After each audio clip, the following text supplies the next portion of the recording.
Radio City presents Crime and City. இந்த கதையில் வரும் சம்பவங்கள் அனைத்தும் கற்பனையே. வாழும் அல்லது இறந்தவர்கள் யாரையாவது குறிப்பிட்டால் அது தற்செயலானதே. அடுத்தவங்க எப்படி போனா எனக்கு என்ன, நான் நல்லா இருக்கணுங்கிற ஒரு மோசமான ஆபத்தான மனநிலை சமீப காலமா எல்லார்கிட்டே இருக்கிறத உத்து பார்க்க முடியுது. ரோட்ல, டிராபிக்ல, ஆபீஸ்ல, ரோட்ல ஒரு வண்டியை முந்தும் போது அந்த வண்டி இந்த டைரக்ஷன்ல வருதே அப்படிங்கிற எந்த சிந்தனையும் இல்லாம நம்ம வேகமா போயிடணுங்கிற வெறி.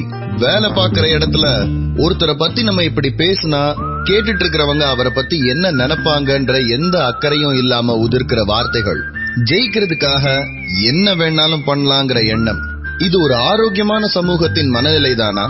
இந்த கேள்வியோட தான் இந்த வாரத்தினுடைய கதையை ஆரம்பிக்கிறோம் நம்ம.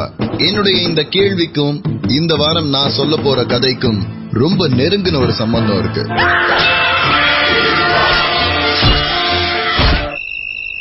நேரம் இரவு 11 மணி. அமைதியா இருக்கிற அந்த ஏரியாக்குள்ள அந்த ஆட்டோ வந்து வீட்டு வாசல்ல நிக்குது.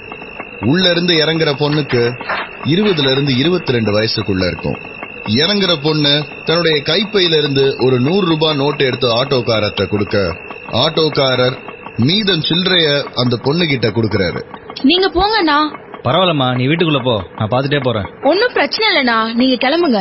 இறக்கி விட்டதுக்கு அப்புறமும் ஆட்டோக்காரர் குறுகுறுன்னு பாக்குறாருங்கிற எண்ணத்துல அந்த பொண்ணு ஆட்டோக்காரரை கிளம்ப சொல்ல, ஆட்டோக்காரரோ நேரம் ஆயிருச்சு, பொண்ணு பத்திரமா வீட்டுக்குள்ள போய் யாராவது ஒருத்தர் கதவை திறந்ததுக்கு அப்புறம் அந்த இடத்துல இருந்து கிளம்பலாங்கிற நினைப்புல அங்கேயே நிக்கிறாரு.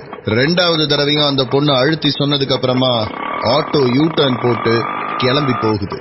அதோட சவாரியை முடிச்சுக்கிற ஆட்டோக்காரர் வீட்டுக்கு போய் ஒரு நிம்மதியான தூக்கத்துக்கு அப்புறமா அடுத்த நாள் காலையில கண் முழிச்சதே போலீஸ்காரங்களுடைய கூச்சலுக்கு நடுவுல தான். ஆனா அந்த ஆட்டோக்காரர் பயந்த மாதிரி தான் அடுத்து வந்த சம்பவங்கள் இருந்தது. எந்த வீட்டு வாசல்ல அவர் பொண்ணை இறக்கி விட்டுட்டு வீட்டுக்குள்ள இருந்து யாராவது கதவை திறப்பாங்கன்னு வெயிட் பண்ணிட்டு இருந்தாரோ, அதே வீட்டு வாசல்ல அடுத்த 2 மணி நேரத்துல காக்கி யூனிஃபார்ம் போட்ட ஒரு எஸ்ஐயும் ஒரு ஏட்டும் கதவை தட்டிட்டு இருந்தாங்க. சொல்லுங்க, என்ன விஷயம்? மேடம், கவிதான்றது உங்க பொண்ணா? ஆமா. என்னாச்சு? இந்த நம்பர் அவங்களோட தானா? ஆமா, அவ ஃப்ரெண்டு வீட்டுக்கு போயிருக்கா. என்னாச்சு? ஒண்ணு இல்ல மேடம், அவங்க வீட்டுக்கு வரல இல்லையா? எந்த ஃப்ரெண்டு வீட்டுக்கு போயிருக்காங்க? சார், லொகேஷன் இந்த லொகேஷன் தான் நினைக்கிறேன் சார். என்ன லொகேஷன்? போன்ல என்ன இருக்கு? மேடம் ஒண்ணு இல்ல, இது போலீஸோட ஆப். உங்க பொண்ணு ஒரு பிரச்சனைன்ட்டு ஒரு மெசேஜ் அனுப்பிச்சிருக்காங்க, அதான் என்னன்ட்டு விசாரிக்க வந்தோம். போலீஸ் ஆப்க்கு எதுக்கு பிரச்சனைன்னு என் பொண்ணு மெசேஜ் அனுப்புறா? மேம் எல்லாத்தையும் சொல்றோம், இது என்னோட ஐடென்டிட்டி கார்டு, கொஞ்சம் உள்ள போய் பேசலாமா? உங்க ஹஸ்பண்ட் எங்க? எஸ்ஐ போன்ல காமிச்ச ஆப் தமிழ்நாடு போலீஸ் ரீசெண்டா லான்ச் பண்ணிருக்கிற காவலன் SOSங்கிற ஆப். அதுல 5 நிமிஷம் ஓடக்கூடிய ஒரு வீடியோ ரெக்கார்ட் ஆயிருக்கு. அந்த வீடியோல சுத்தி இருட்டா இருந்தாலும் கவிதான்னு சொல்லப்படுற அந்த பெண்ணுடைய குரல் தெளிவா பதிவாயிருக்கு. அந்த பொண்ணை சுத்தி ஒரு 4 பேர் அவளை மடக்க ட்ரை பண்றாங்க. அந்த பொண்ணு திமிர்றதுக்கான முயற்சிகளும் மெதுவான குரல்களும் இருக்கு. போன் கீழே விழுகுது. கீழே விழுகிற போன் இந்த வீட்டினுடைய முகப்ப போக்கஸ் பண்ணிருக்கு. அதுக்கப்புறமா அந்த போன் ஒருத்தருடைய பாக்கெட்டுக்குள்ள போயிருக்கு. பாக்கெட்டுக்குள்ள இருக்கிற போன்ல ரெக்கார்ட் ஆயிட்டு இருக்கிற வீடியோல சின்ன சின்னதா குரல்களும் அவளோட போன் எங்க அப்படின்னு ஒருத்தன் கேக்குற குரலும், அதுக்கப்புறம் போன் சைலண்ட் ஆயிருது. அந்த வீடியோ போலீஸ்க்கு வந்து சேர்ந்த நேரம் 10 மணி 32 நிமிஷம்னு காவலன் SOS ஆப் டைமிங் சொல்லுது. போலீஸ் கவிதாவுடைய வீட்டுக்கு வந்திருக்கிற நேரம் 12 மணி 30 நிமிஷம். கவிதா கடத்தப்பட்டு 2 மணி நேரம் ஆயிருக்குது. கடத்தல்காரங்க 4 பேரு, இதுல கவிதா 5. சோ கடத்துறதுக்காக ஒரு காரையோ இல்ல வேனையோ தான் யூஸ் பண்ணிருக்கணும். கவிதாவோட போன் போன ரூட்ல இருந்த எல்லா CCTV கேமராவும் செக் பண்ணிருக்கோம். எந்த கார்ல கவிதா கடத்தப்பட்டிருக்கான்றத கண்டுபிடிச்சிட்டோம். கூடிய சீக்கிரத்துல மீட்டுறோம், பயப்படாதீங்க அப்படின்னு எஸ்ஐ கவிதாவுடைய அப்பா அம்மா கிட்ட சொல்லிட்டு இருந்தப்போ நேரம் 12 மணி 36 நிமிஷம். எஸ்ஐயுடைய செல்போன் அடிக்க ஆரம்பிச்சது. ஹலோ சார், சொல்லுங்க சார். கிளம்பிட்டேன் சார், உடனே கிளம்பிட்டேன் சார். கவிதாவை கடத்த யூஸ் பண்ணப்பட்ட காரு பெங்களூர் டோல்கேட் தாண்டி போயிருக்கிறதா ஒரு நியூஸ் வந்திருக்கு. இன்ஸ்பெக்டர் அங்கதான் போயிட்டு இருக்காரு. நானும் அங்க போய் பார்த்துட்டு உங்களுக்கு என்ன ஏதுன்றதை அப்டேட் பண்றேன். கவிதாவை கடத்த யூஸ் பண்ணப்படுறதா சொல்லப்பட்ட கார் பெங்களூர் டோல்கேட்டை தாண்டுதுங்கிறத டீடைல் வர்ற அதே நேரம் அந்த காரை பத்தின டீடைல்ஸும் இன்ஸ்பெக்டர் கையில வந்து விழுகுது. கவிதாவை கடத்த யூஸ் பண்ணப்பட்டதா சஸ்பெக்ட் பண்ணப்படுற காரை பத்தின டீடைல்ஸ் இன்ஸ்பெக்டருடைய செல்போன்ல இருந்தது. அந்த டீடைல்ஸ பாக்குற இன்ஸ்பெக்டருக்கு குழப்பம் இன்னும் ஜாஸ்தி ஆகுது. யோ, கடத்தப்பட்ட காரு மயிலாடுதுறைன்னு காட்டுது. நம்ம வேற யாராவது சந்தேகப்பட்டு போயிட்டு இருக்க போறோம். வெரிஃபை பண்ணியா இல்லையா? சார் நீங்க சொன்ன டீடைல்ஸ் செக் பண்ணிட்டேன் சார். கார் தெஃப்ட்னு இன்னைக்கு காலையில கேஸ் ஃபைல் ஆயிருக்கு. மயிலாடுதுறையில காரை திருடி இருக்கானுங்க. இன்னைக்கு சென்னையில பொண்ணு தூக்கி இருக்கானுங்க. இப்போ பெங்களூர் போறாங்க. யார் இவனுங்க, எதுக்கு இதெல்லாம் பண்றானுங்க? சார் இந்த கார் ஓனர்கிட்ட விசாரிக்க ஒரு டீம் அமைச்சிருக்கேன் சார். சூப்பர். எல்லா ஹைவே பெட்ரோல் வண்டிக்கும் அலர்ட் பண்ணிருங்க. தமிழ்நாடு பெங்களூர் ஹைவேல இருக்கிற எல்லா ஹைவே பெட்ரோல் வண்டிகளும் அலர்ட் பண்ணப்படுது. ஆனா அந்த அலர்ட் அவங்களுக்கு வந்து சேர்ற நேரம் 12:53. கவிதா கடத்தப்பட்டு 2 மணி நேரம் 22 நிமிஷம் கழிச்சு. இந்த 2 மணி நேரத்துல போலீஸ் கவிதா கடத்தப்பட்ட கார் எதுன்றத ஃபைனலைஸ் பண்ணிருக்காங்க. அது போற ரூட்டை கண்டுபிடிச்சிருக்காங்க. ஆனா நம்ம ஊர்ல இருந்த லிமிடெட் டெக்னாலஜியோட அதை கண்டுபிடிக்கிறதுக்கு அவங்களுக்கு 2 மணி நேரம் தேவைப்பட்டிருக்கு. யோ, ஒரு நிமிஷம். சென்னையில இருந்து 2 மணி நேரம் வண்டி நேரம் ஓசூர் கிட்ட போயிருக்க முடியும். அவங்க பெங்களூர் போறதா இருந்தா just in case Hosur night பெட்ரோலையும் பெங்களூர் சிட்டி நைட் பெட்ரோலையும் அலர்ட் பண்ணிருங்க. கிராஸ் பண்ற ஒவ்வொரு நிமிஷமும் கவிதாவுடைய உயிரை காப்பாத்துற ப்ராசஸ்ல ரொம்ப முக்கியமானதுங்கிறது அந்த ஜீப்ல இருந்த 4 பேருக்குமே நல்லா தெரியும். எந்த டோல்கேட்ல இருந்து அந்த காரை பார்த்ததா இன்ஃபர்மேஷன் வந்ததோ அந்த டோல்கேட்டை இன்ஸ்பெக்டர் ரீச் பண்ணும்போது மணி 1:15. ஒரு கருப்பு கலர் கார்ல இருந்த ஒரு உருவம் டோல் டிக்கெட்டை வாங்குறதுக்காக வெளியே கைய நீட்டிட்டு இருந்திருக்கு. காருக்குள்ள இருக்கிற வேற எந்த விஷயத்தையும் பார்க்க முடியாதபடி பிளாக் டிண்ட் அடிச்சிருக்காங்க.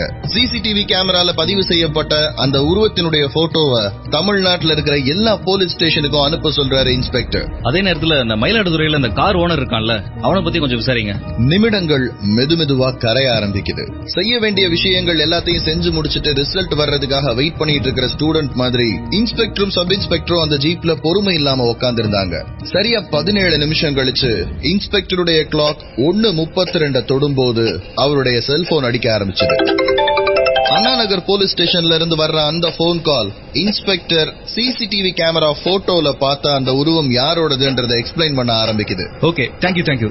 அந்த டீடைல்ஸ் எல்லாத்தையுமே எனக்கு கொஞ்சம் வாட்ஸ்அப் பண்ணிடுங்களேன். அதோட அவனோட நெருக்கமான சர்க்கிள், அவனுடைய கேங், இந்த மாதிரியான தகவலையும் கொஞ்சம் சேகரிங்களா? என்னாச்சு சார்? இந்த காரை ஓட்டிட்டு போறான்ல, அவன் பேரு பாலாஜியா. சென்னையில சின்ன லெவல்ல அடிதடி எல்லாம் பண்ணிட்டு இருக்கிற ஒரு ஆளுன்னு சொல்றாங்க. அவன் ஏன் பொண்ணு தூக்குற மேட்டர்ல இருக்கான்றதுதான் புரியவே இல்ல. டோல்கேட் பக்கத்துல ஜீப்லயே இன்ஸ்பெக்டரும் எஸ்ஐயும் அடுத்து செய்ய வேண்டிய விஷயங்களை பத்தி டிஸ்கஸ் பண்ணிட்டு இருக்காங்க. இன்ஸ்பெக்டருடைய வாட்ச்ல மணி 3:15 ஆகுது. அவருடைய செல்போன் அடிக்க ஆரம்பிக்குது. போன் எடுத்தா பெங்களூர் நம்பர். சார், நான் இன்ஸ்பெக்டர் சச்சிதானந்தா பேசுறேன். Bangalore limit sir. சொல்லுங்க, என்ன அப்டேட்? சார், நீங்க ஒரு கார் டீடைல் அனுப்பியிருந்தீங்க இல்லையா? அந்த கார் பெங்களூர் ஏர்போர்ட்ல நிக்கிறதா இப்பதான் இன்ஃபர்மேஷன் வந்திருக்கு. பெங்களூர் ஏர்போர்ட் குள்ளயா? ஆமா சார், இப்பதான் உள்ள இருக்கிற போலீஸ்காரங்க கூப்பிட்டாங்க. நான் இப்ப என்ன பண்ணட்டும்? சச்சிதானந்தா, அவங்க ஒரு கிட்னாப் கேஸ்.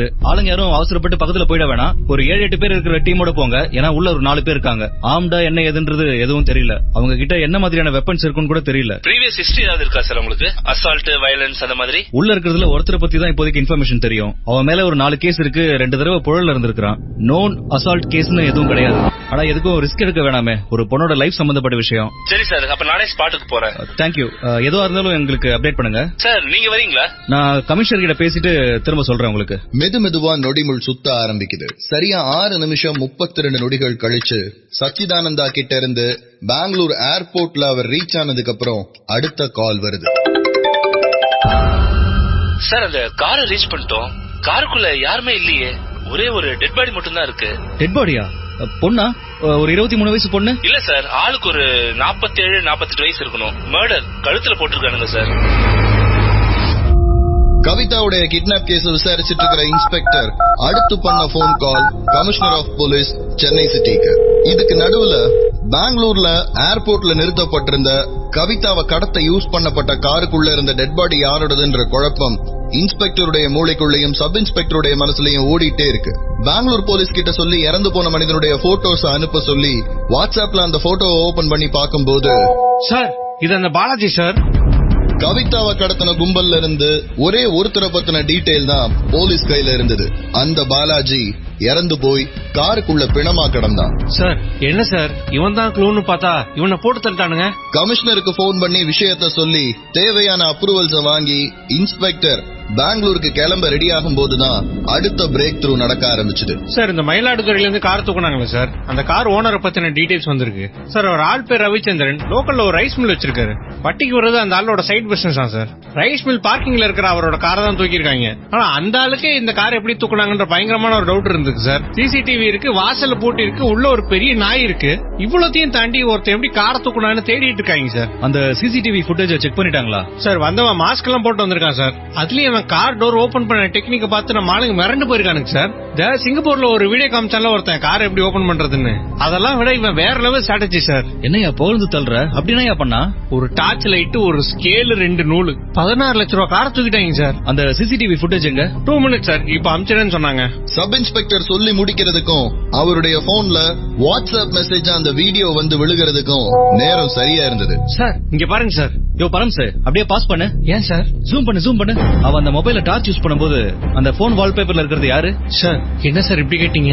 உங்ககிட்ட கேக்கல, நீ மயிலாடுதுறை போலீஸ்க்கு கால் பண்ணி என்னன்னு கேளு. அத சொல்லி முடிச்ச அடுத்த செகண்ட் இன்ஸ்பெக்டருக்கு இன்னொரு விஷயம் தோணுச்சு. யோ பரம் சரி இரு சார். சொல்லுங்க சார். பெங்களூர் போலீஸ் அந்த மர்டரை விசாரிக்கிறாங்களாம். அவனுங்க மர்டர்ல மட்டும் தான் ஃபோக்கஸ் பண்ணுவாங்க. நீ என்ன பண்ணு, நீ கிளம்பி பெங்களூர் போயிரு. நான் இந்த கவிதா பொண்ணு கேஸையும் இந்த போன்ல இருக்கிறது யாருன்றதையும் விசாரிச்சுட்டு வரேன். எப்ப சார் கிளம்பிட்டோம்? 3:30 மணிக்கு ஃபர்ஸ்ட் ஃபிளைட் இருக்கான். அதுல போறீங்களா? சார் மணி இப்ப 3:45 ஆச்சு. ஓ சீரியஸா வேற கேக்குறீங்க? யோ ஜீப் எடுத்துட்டு கிளம்பியா? கவிதாவுடைய கிட்னாப் கேஸ விசாரிச்சுட்டு இருக்கிற இன்ஸ்பெக்டர் பெங்களூருக்கு கவிதாவை கடத்திட்டு போன காரை ஓட்டிட்டு போன டிரைவர் பாலாஜிங்கிற சின்ன லெவல் அடியாளுங்கிற டீடைல் மட்டும்தான் தெரியும். அந்த கார்ல இருந்த மத்த 3 பேரை பத்தி இதுவரைக்கும் எந்த க்ளூவும் கிடையாது. சொல்லி வச்ச மாதிரி அந்த பாலாஜி பெங்களூர் ஏர்போர்ட்ல அந்த கார் நிக்கும் போது உள்ள இறந்து போய் பெங்களூர் போலீஸ் அதை கண்டுபிடிச்சு சொல்லி இருக்காங்க. இப்போதைக்கு கையில இருக்கிற ஒரே ஒரு க்ளூ என்னன்னா, மயிலாடுதுறையில இருந்து சென்னையில கவிதாவை கடத்துறதுக்காக கொண்டு வரப்பட்ட கார் திருடப்பட்டது. அந்த காரை திருடினவனுக்கும் இங்க கவிதாவை கிட்னாப் பண்ணதுக்கும் ஏதாவது சம்பந்தம் இருக்கான்றத விசாரிக்க வேண்டியது ரொம்ப முக்கியமான கனெக்ஷன் ஆப்பட்டது இன்ஸ்பெக்டருக்கு. அதே நேரம் பாலாஜியை பத்தி அவர் கேட்ட டீடைல்ஸ் எல்லாமே எஸ்ஐ உடைய போனுக்கு வந்திருந்தது. சார் இந்த பாலாஜி பத்தின டீடைல்ஸ் வந்திருக்குது, அத அரவிந்துக்கு ஃபார்வர்ட் பண்ணிருக்கேன் சார். அரவிந்தன், இப்ப நான் உங்களுக்கு அமைச்சிருக்க டீடைல்ஸ்ல பாலாஜியோட ஃப்ரெண்ட்ஸ், அவன் கேங் நம்பர் எல்லாமே இருக்கு. நீங்க செய்ய வேண்டியது ஒன்னே ஒண்ணுதான், அவங்கள பிடிச்சி நைட்டோட நைட்டா விசாரிக்கணும். அந்த டீம்ல இருந்து வேற யார் இந்த கிட்னாப்ல சம்பந்தப்பட்டிருக்காங்கன்றது நமக்கு தெரியணும். ஓகே சார், நான் இப்பவே அண்ணா நகர் கிளம்புறேன். சப் இன்ஸ்பெக்டர் பரமசிவம் பெங்களூருக்கும் ஹெட் கான்ஸ்டபிள் அரவிந்தன் அண்ணா நகருக்கும் கிளம்ப ஆரம்பிக்கிறாங்க. இன்ஸ்பெக்டர் ஸ்டேஷன்ல இருந்து மயிலாடுதுறை போலீஸ கான்டாக்ட் பண்ணி அந்த போனுடைய வால்பேப்பர்ல இருக்கிற ஆள் யாரு, அவன் ஃபேஸ ரெகக்னைஸ் பண்ண வைக்கிறதுக்கு எதையாவது சாஃப்ட்வேர் யூஸ் பண்ண முடியுமாங்கிற டீடைல் ஆராய்ச்சி பண்ணிருக்கிற அந்த நேரத்துல தான் சச்சிதானந்தா திரும்ப கூப்பிட்டாரு. மிஸ்டர் பரமசிவம், சொல்லுங்க சார். நீங்க தான் வரீங்கன்னு உங்க இன்ஸ்பெக்டர் சொன்னாரு. நாங்க இன்னும் ஏர்போர்ட்ல தான் இருக்கோம். சார் நான் இப்பதான் சென்னையில இருந்தே வண்டி எடுக்கிறேன். அதனாலதான் சொல்றேன், நீங்க சிட்டிக்கு முன்னாடியே எங்களை மீட் பண்ணிடலாம். ஓகே சார், நான் வந்துடுறேன். சார் அந்த மர்டர்ல வேற ஏதாவது தெரிஞ்சதா?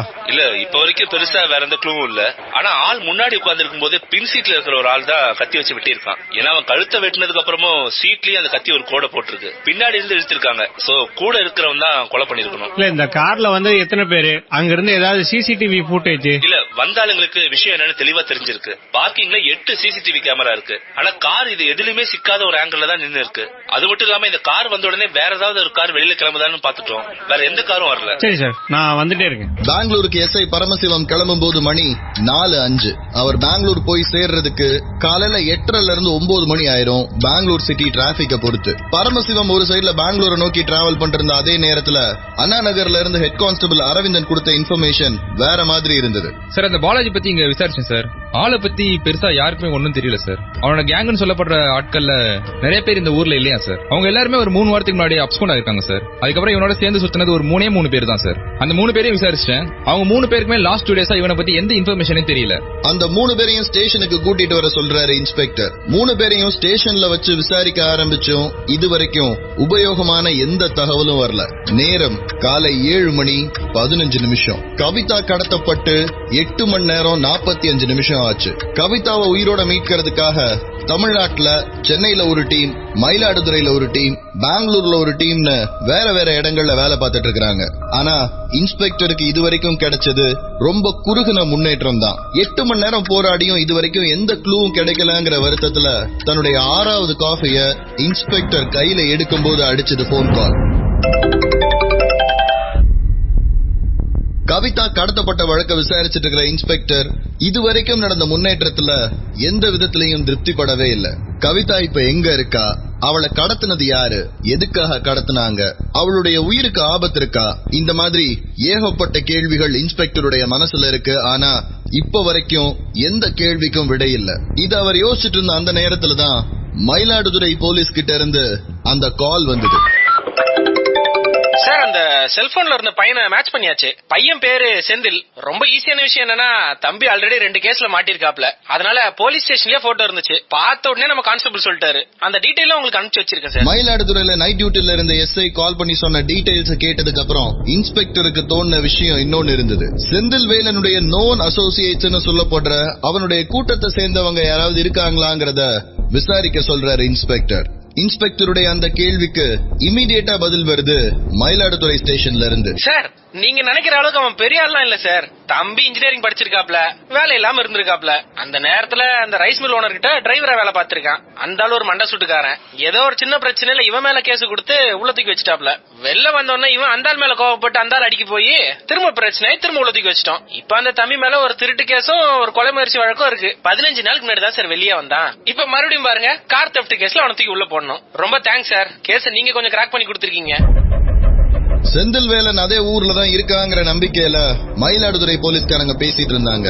அவங்களுடைய நம்பிக்கையை பாதிக்கிற மாதிரி இன்ஸ்பெக்டர் எந்த விஷயமும் சொல்லாம நீங்க அவனை அரெஸ்ட் பண்ணிட்டு வாங்கன்னு சொல்லி போனை கீழே வச்சிடுறாரு. மயிலாடுதுறையில காரை திருடின செந்திலுக்கும் சென்னையில அந்த காரை ஓட்டின பாலாஜிக்கும் எப்படி சம்பந்தம் இருக்கும்ன்றது இன்ஸ்பெக்டருக்கு புரியவே இல்லை. செந்திலுக்கும் பாலாஜிக்கும் எந்த விதத்திலையும் தொடர்பு இருக்கிறதுக்கான வழியும் இல்ல. பாலாஜி ஒரு அடியாள். கட்ட பஞ்சாயத்து, ஆளை போட்டு அடிக்கிறது, பணம் பறிக்கிறது, இந்த மாதிரி ஏகப்பட்ட கேஸ்கள் பாலாஜி மேல இருக்கு. ஆனா இது எல்லாமே சென்னையில இருக்கு. செந்தில் ஒரு இன்ஜினியரிங் ஸ்டூடெண்ட். 2 தடவை தான் போலீஸ் ஸ்டேஷனுக்கு வந்திருக்கிறான். 2மே சின்ன நியூசன்ஸ் கேஸ். ஒன்னும் ஒரு கொலை முயற்சி வழக்கு ஜோடிக்கப்பட்டதா போலீஸ்காரங்களே நம்புற மாதிரி இருக்கு. செந்தில் திருடின கார் அதே நாள் நைட்டு எப்படி சென்னையில பாலாஜி கைக்கு வந்தது? அந்த கார் இப்ப பெங்களூர்ல இருக்கே. கவிதா அந்த கார்ல பெங்களூர் வரைக்கும் போனாளா, அல்லது வழியிலேயே கவிதாவை வேற வண்டிக்கு மாத்திட்டாங்களா?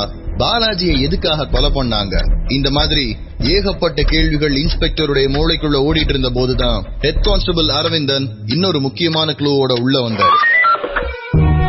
மயிலாடுதுறையில ஒரு சின்ன கேஸ்ல மாட்டி இருக்கிற செந்திலுக்கும் சென்னையில ஒரு அடியாள செயல்பட்டு இருந்த பாலாஜிக்கும் என்ன தொடர்பு இருக்க முடியும்ன்றத இன்ஸ்பெக்டர் யோசிச்சுட்டு இருந்த அந்த நேரத்துலதான் இன்னொரு முக்கியமான க்ளூவோட ஹெட் கான்ஸ்டபிள் அரவிந்தன் உள்ள வந்தாரு. சார், இவனுக்கு இந்த பாலாஜி பத்தி எதுவும் தெரியும் சார், சொல்ல மாட்டான் சார். என்னடா தெரியும் சார்? அவன் எங்க இருக்கா என்ன பண்றான்னு எனக்கு தெரியாது சார். ஆனா 2 நாளா ஆளே ஒரு மாதிரியா தான் சார் இருந்தான்.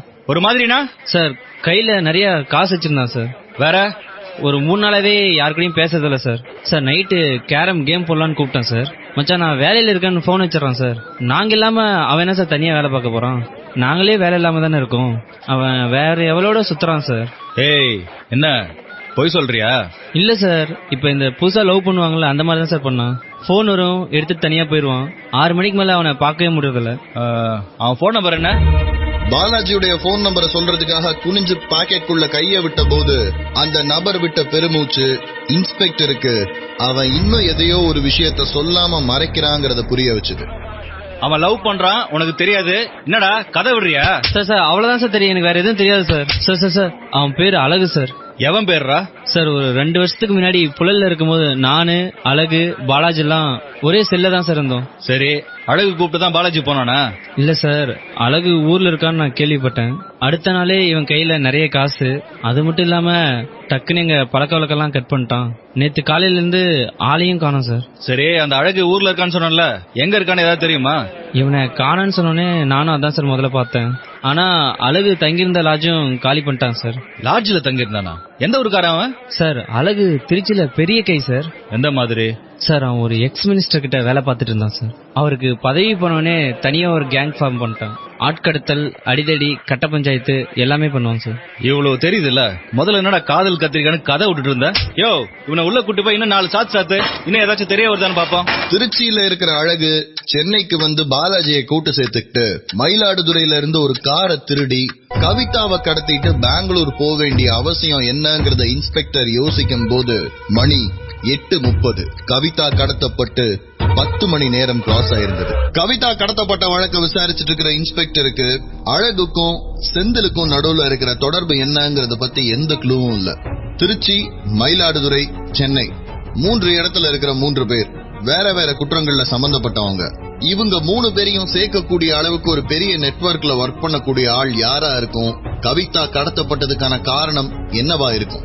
இந்த கேள்விகளை யோசிச்சுட்டு இருக்கிற இன்ஸ்பெக்டர் இறந்து போன பாலாஜியுடைய நண்பனை கூப்பிட்டு பாலாஜியுடைய போன் நம்பருக்கு வந்த கால்ஸ பத்தி விசாரிக்கும் போது அவன் சொல்ற ரொம்ப முக்கியமான ஒரு டீடைல், அழகு பாலாஜிக்கு கூப்பிடும் போது ஒரு புது நம்பர்ல இருந்துதான் கூப்பிட்டதாகவும் அழகுடைய ரெகுலர் நம்பர்ல இருந்து வரலங்கிறதையும் கன்ஃபார்ம் பண்றான். போலீஸுடைய ரெக்கார்ட்ஸ் படி பாலாஜி ரெகுலரா யூஸ் பண்ற நம்பரும் காலையில இருந்து ஸ்விட்ச் ஆஃப்லயே இருக்கு. அப்படி இருக்கும்போது மயிலாடுதுறையில காலையில 3 மணிக்கு திருடப்பட்ட கார் எத்தனை மணிக்கு சென்னைக்குள்ள வந்ததுங்கிற டீடைல் எடுக்க சொல்றாரு இன்ஸ்பெக்டர். மயிலாடுதுறையில இருந்து சென்னைக்கு வர்றதுக்கான டோல்கேட்ஸ் எல்லாத்தையும் பார்க்கும்போது பாண்டிச்சேரி கிட்ட இருக்கிற ஒரே ஒரு டோல்கேட் மட்டும்தான் அந்த ரூட்ல இருக்கு. வேலை ரொம்ப ஈஸி ஆயிருச்சுன்ற குஷியில அந்த டோல்கேட்டினுடைய ஃபுட்டேஜை செக் பண்ண ஆரம்பிக்கிறாரு inspector. Mayiladuthurai Chennai travel time 5 இருந்து 6 மணி நேரம் வரைக்கும் இருக்கும். 3:30 மணிக்கு திருடப்பட்ட கார் நேரா சென்னையை நோக்கி வந்திருந்தது அப்படின்னா காலையில 9 மணில இருந்து 10:30 மணிக்குள்ள அந்த கார் சென்னைக்குள்ள இருக்கணும். அப்போது பாண்டிச்சேரியை கிராஸ் பண்ண வேண்டிய டைம் 7:30 மணில இருந்து 9 மணிக்குள்ள. இன்ஸ்பெக்டருடைய கணக்கு சரியா இருந்தது. அந்த காரை அப்போ ஓட்டிட்டு வந்தது செந்தில். சிவப்பு கலர் டி-ஷர்ட்டை போட்டுட்டு அந்த காரை அவன் ஓட்டிட்டு வந்திருக்கிறான். அதுக்கப்புறம் அந்த நாள் முழுக்க அவங்க எங்க இருந்தாங்கன்றத பத்தின எந்த டீடைலையும் போலீஸால சேகரிக்க முடியல. அதே நேரத்துல சார், நான் சொன்ன மாதிரி செந்தில் அவங்களுடைய ஃப்ரெண்ட்ஸ் அந்த டீடைல்ஸ் விசாரிச்சீங்களா? விசாரிக்கும் போது அவங்க கடைசியா பேசுறது யாருன்றதையும் விசாரிங்களா? அத விசாரிக்கிறது மயிலாடுதுறை போலீஸ்க்கு ரொம்ப பெரிய விஷயமா எல்லாம் இல்ல. செந்திலுடைய ஃப்ரெண்ட்ஸ் சொல்லப்படுறது அவனுடைய காலேஜ் ஃப்ரெண்ட்ஸும் ரைஸ் மில் ஓனர் ரவிச்சந்திரன் கிட்ட வேலை பாக்குறவங்களுமா தான் இருந்திருக்காங்க. அதுல முத்துராஜன்கிறவன் தான் செந்தில் கிட்ட கடைசியா பேசின ஆளு.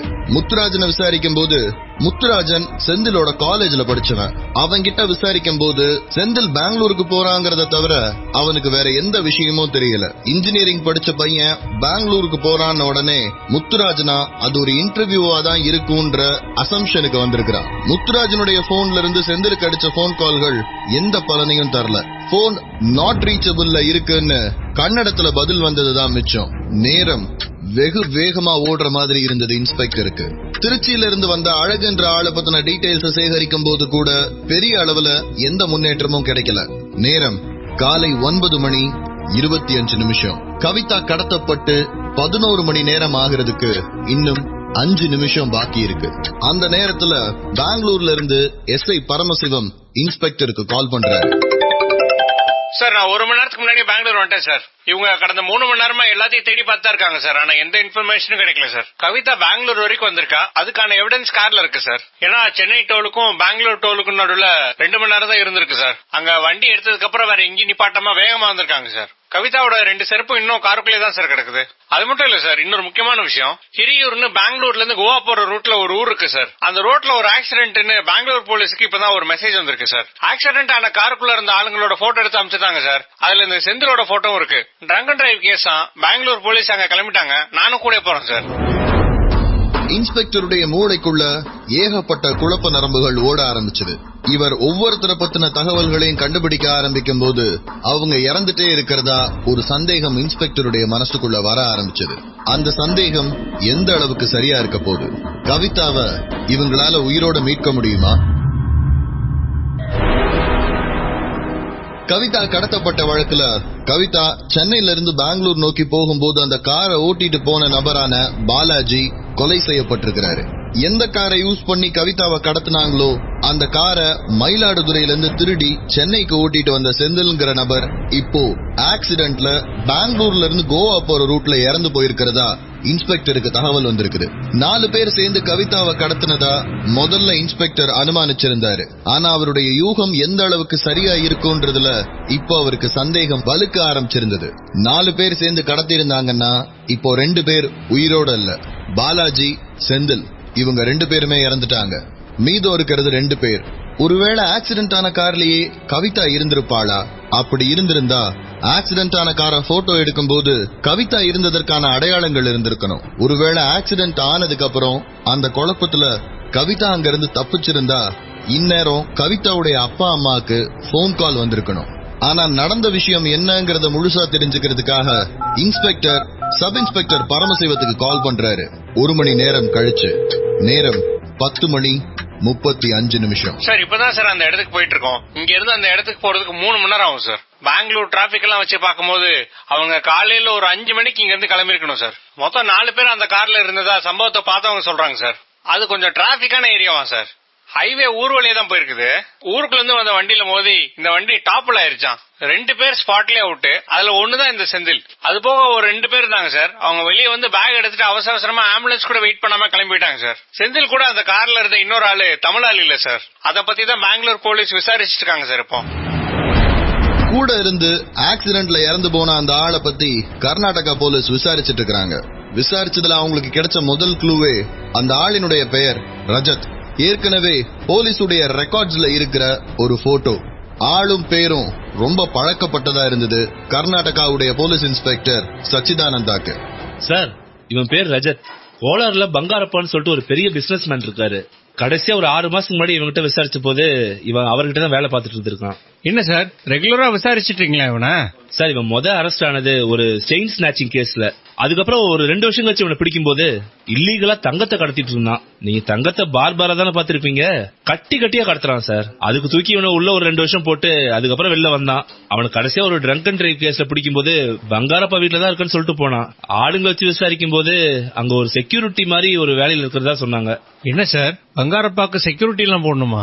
சார் அந்த ஆளு கோலார்ல ஒரு பிசினஸ் மேன். கோலாரே தங்கச்சுரங்கம். அந்த ஊர்லயே அந்த ஆளு பெரிய ஆள் வேற. இவன் ஒரே ஒரு செக்யூரிட்டி தான். இவன மாதிரி அங்க ஒரு 200 பேர் இருப்பாங்க. அந்த ஆளுக்கு சொந்தமான சுரங்கத்துல ஒரு 100 பேரு, ஆபீஸ்ல ஒரு 50 பேரு, அந்த ஆளு பர்சனலா செலக்ட் பண்ணி வச்சிருக்கிற ஒரு 20 பேரு. அந்த 20ல தான் இவன் ஒருத்தன். ஆனா உங்க கிட்னாப்பிங் கேஸ் கையும் இவனும் எப்படி லிங்க் ஆனாங்க? சார் இந்த கேஸ்ல எவனும் லிங்க் ஆகறான்னு முதல்ல இருந்தே தெரியல சார். ஒண்ணு பண்ணுவோம், நம்ம ஹிரியூருக்கு போய் ஒன்னும் பெருசா பார்க்க போறது இல்ல. அங்க நடந்த விஷயங்களை டீடைல்ஸ் எடுத்து ஹிரியூர் போலீஸ் அனுப்ப சொல்லிடலாம். நம்ம கோலாருக்கு வண்டி விட்டுருவோமா? சச்சிதானந்தா கேட்ட அடுத்த நிமிஷம் வண்டி யூ டர்ன் போட்டு கோலார் இருக்கிற திசையை நோக்கி நகர ஆரம்பிச்சது. அதுக்கு முன்னாடி ஒரு சின்ன வேலை ஒண்ணு பண்ணணும். ஹலோ சுகுமாரா? ஆமா சார். என்ன சார்? சுகுமார், பங்காரப்பா வீட்ல இருக்காரா? அவருடைய ஸ்டேட்டஸ் என்ன சார்? ஸ்டேட்டஸ்னா அவர் வீட்ல ஏதாவது அப்நார்மல் ஆக்டிவிட்டி ஏதாவது இருக்கா? சார் ஆளே டெத் பெட்ல இருக்கா சார். அதிகபட்சம் 1 மாசம் தாங்கினாலே பெருசுன்றாங்க. என்னையா சொல்ற? யோ நீ ஒண்ணு பண்ணு, நேரா கிளம்பி அந்த ஆள் வீட்டுக்கு போ. விசாரிக்கலான்னு யூனிஃபார்ம்ல போயிடாத, சிவில்ல போ. அந்த வீட்டை சுத்தி மூடு எப்படி இருக்குன்னு செக் பண்ணிட்டு எனக்கு அப்டேட் பண்ணு. ஏதாவது பிரச்சனையா சார்?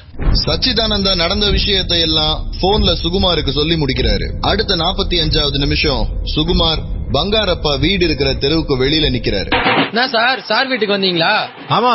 என்ன ஒரே திருவிழா மாதிரி இருக்கு? சாரோட பொண்ணு திரும்ப வந்திருக்கு சார். ஃபாரின் போயிருந்தான், இன்னைக்குதான் வருது. ஓஹோ. ஆமா, இங்க ரஜத்னு ஒருத்தர் சுத்திட்டு இருப்பால. எந்த ரஜத் சார்? இந்த உயரமா இருப்பானே. ஆமாயா, இந்த கண்ணு கீழே ஒரு வெட்டுக்காயம் கூட இருக்குமே. அவனை நேத்து நைட்ல இருந்தே காணும் சார். சரி, இப்ப உள்ள போனா ஐயாவை பார்க்க முடியுமா? கஷ்டம் சார், டாக்டர் யாருமே விட மாட்டாரு. ஐயாக்கு எப்படி இருக்கு இப்போ? சம்யுக்தா அம்மா வந்துட்டாங்கன்னு சொன்னதுக்கு அப்புறம் இப்ப கொஞ்சம் பரவாயில்லையா. அந்த பொண்ணு எங்க கண்ணிலே காட்டல? வர வழியில ஏதோ சின்ன ஆக்சிடென்டா சார், ரெஸ்ட்ல இருக்காங்க. ஆமா, நீங்க ஏன் அவங்கள கேக்குறீங்க? இல்ல ரொம்ப நாள் கழிச்சு வந்திருக்காங்களே. கொஞ்சம் வெயிட் பண்ணுங்க சார், 1 மணிக்கு அன்னதானம் இருக்கு. அம்மா கையாலேயே எல்லாருக்கும் சாப்பாடுன்னு சொல்லிருக்காங்க. சுகுமாருக்கு விஷயம் என்னங்கிறது தெளிவா புரிய ஆரம்பிச்சது. சச்சிதானந்தாக்கு போன் பண்ணி என்ன நடந்ததுங்கிறத அப்படியே அப்டேட் பண்ணி முடிக்கும் போது சச்சிதானந்தாக்கும் விஷயத்துல ஒரு கிளாரிட்டி வந்திருந்தது. எஸ் சார், பேரு வேற வேறதான், ஆனா பர்சன் ஒண்ணுதான் போல. பொண்ணு அலைவ் சார். சுகுமார் நீங்க அங்கே இருங்க, நாங்க வந்துட்டே இருக்கோம். அங்க இருக்கிறது கவிதா தாங்கிறதுல பெங்களூர் போலீஸ் இன்ஸ்பெக்டர் சச்சிதானந்தாவுக்கும் கோலார் கான்ஸ்டபிள் சுகுமாருக்கும் எந்த சந்தேகமும் இல்ல. ஆனா சென்னையில இருந்து இந்த கேஸ விரட்டிட்டு இருக்கிற எஸ்ஐ பரமசிவத்துக்கு பொண்ண நேர்ல பார்க்காம எதையுமே நம்ப முடியாதுன்னு மைல்டான ஒரு சந்தேகம் உள்ள ஓடிட்டே இருந்தது. நேரம் 11:45. பரமசிவத்தினுடைய கூகுள் மேப் கோலாருக்கு இன்னும் 37 நிமிஷம் இருக்குன்னு காமிச்சது. கவிதா காணாம போய் 13 மணி நேரம் 17 நிமிஷம் ஆச்சு. Radio City presents Crime and City.